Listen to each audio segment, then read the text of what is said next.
Hi friends, welcome to Srinani vlogs. ఈరోజు recipe వచ్చి lunch బాక్స్లోకి ఈజీగా చేసుకునే రెసిపీ టమాటో రైస్.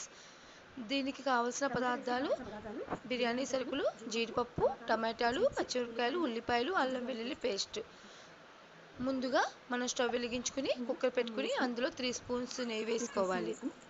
అందులో బిర్యానీ ఆకు, లవంగాలు, దాల్చిన చెక్క, మరాఠీ మొగ్గ, లవంగాలు, యాలకులు వేసుకుని వేయించుకోవాలి.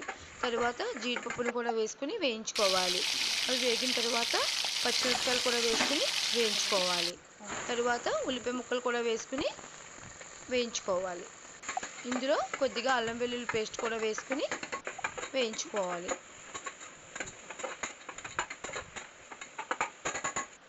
తరువాత 4 టమాటోస్ తీసుకుని చిన్న ముక్కలుగా చేసుకుని వాటిని అందులో వేసుకుని మగ్గించుకోవాలి 10 మినిట్స్.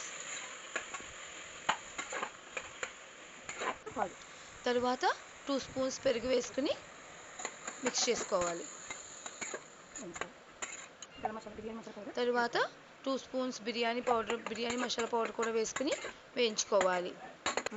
తరువాత 1 కప్ రైస్కి 2 కప్స్ వాటర్ పోసుకుని ఉడికించుకోవాలి. ఇందులో కొద్దిగా ఉప్పు కూడా వేసుకుని వాటర్ని బాయిల్ చేసుకోవాలి. ఇలా బాయిల్ అయిన వాటర్లో మనం బియ్యం కూడా వేసుకుని కలుపుకోవాలి.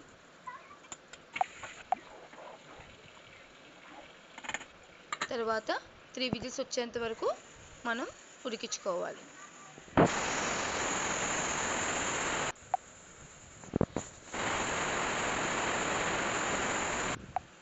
తరువాత కుక్కర్ ఓపెన్ చేసుకుని చూసేసరికి టమాటో రైస్ రెడీ. పిల్లలకి ఎంతో నచ్చుతుంది ఈ రెసిపీ. ఇప్పుడు ఈ టేస్టీ టమాటో రైస్ని రైతాతో సర్వ్ చేసుకుంటే చాలా రుచిగా ఉంటుంది. ఈ వీడియో మీకు నచ్చినట్లయితే please like, share and subscribe. Thank you for watching.